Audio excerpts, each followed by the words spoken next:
So we have over 45,000 active oil and gas sites in New Mexico, and currently only 7 inspectors to inspect those sites.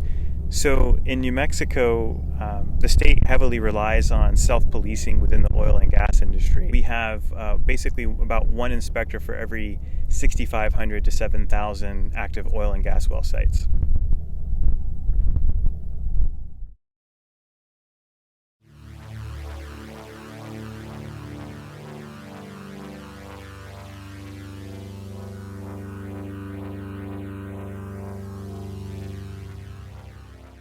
I'm Sharon Wilson. I'm with Earthworks. I'm Senior Field Advocate and Thermographer. I'm in the New Mexico oil and gas patch, which is pretty much most of New Mexico. This is in an area, I believe this is called Loco Hills. It's outside of Artesia, and there's a lot of very old oil and gas infrastructures, oil and gas sites out here. It's really stinky. Horribly stinky. I have a headache and kind of a sick stomach. We wanted to show you this site. It's really emitting a lot of hydrocarbons from the storage tanks. There's a home, I don't know, maybe it's 100 yards from this thing. It's really horrible. My name is Charlie Barrett. I work for Earthworks as the New Mexico Field Advocate, and we are located about 10 miles west of Artesia. Hey y'all, once again we are recording in New Mexico, here in the Permian Basin with Chuck. And we see horrible emissions coming from an unlit flare and tanks. What else are we seeing, Chuck? Well, yeah, you're right. We are seeing emissions coming from the flare, but we are also seeing emissions come from every vent on all 4 tanks at this site. Okay, tell us about your experience here, first time doing field work in the New Mexico Permian.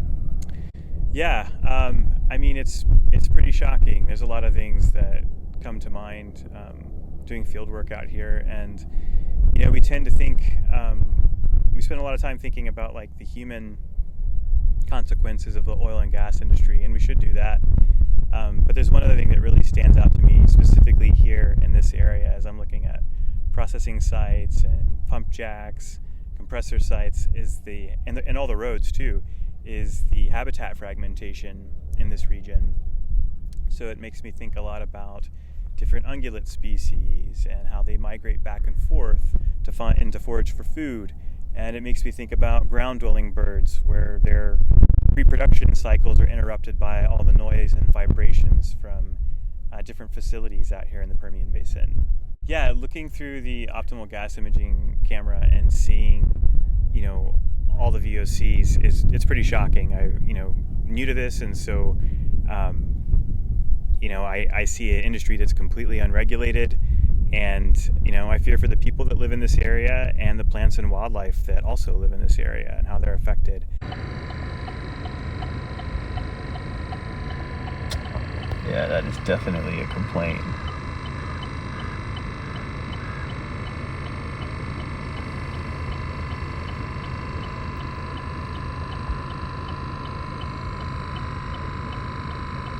The emissions in the New Mexico Permian are very similar to Texas in that almost every single site is emitting, some of them a huge amount.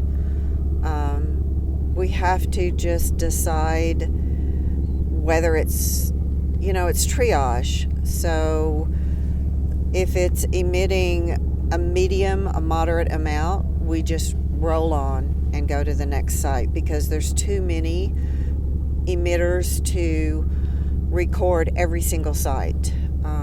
Where we are now, we're standing on federal land, and that is a big difference because Texas has very, very tiny bit of federal land. We have state land, but this is federal land. So This is owned by the people. This is owned by Americans, and they've trashed it. It's just trashed. And there are a lot of abandoned sites out here, old, dirty, rusty oil and gas sites. The smell of hydrogen sulfide is super strong, and it is, gives you a headache, makes you sick at your stomach.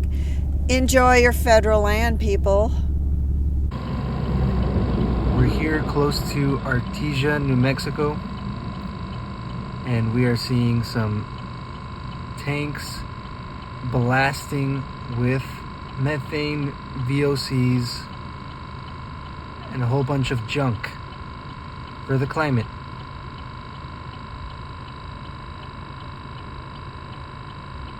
Here we are in the New Mexico Permian. It's not only Texas that is a mess, unfortunately. When you're downwind from a site, the smell is just horrible, and it will give you a headache. It will make you sick to your stomach. My eyes, if I took these sunglasses off, my eyes would look like Christmas because my eyes are green, and the rest of my eye, the white part, is red. So that's what happens when you're downwind of an oil and gas site in New Mexico. One of the other things that really concerns me when looking through OGI camera, it makes me think about the different policies that are in place that are meant to protect, or at least we're made to think that are meant to protect, people and our natural resources. And unfortunately, due to a lack of personnel and enforcement at the state level, there really is no way to hold these operators accountable for the destruction that they cause on a daily basis. This flare is only partially lit. You can see the black hydrocarbons coming out. There's the flare out there. Just looks like a pipe sticking up. Doesn't look like something that could be causing the end of humanity through climate change. Recently, a study found that 9.4% is how much methane that New Mexico oil and gas is releasing into the atmosphere. And methane is a very powerful super pollutant. It is 86 times more powerful than CO2 at warming our planet. So it actually makes using natural gas worse than using coal for our climate. And I can easily believe that study because every site we come to, is releasing methane. We really need the Biden administration to declare a national climate emergency so that President Biden can expand on those powers to help transition to cleaner forms of energy.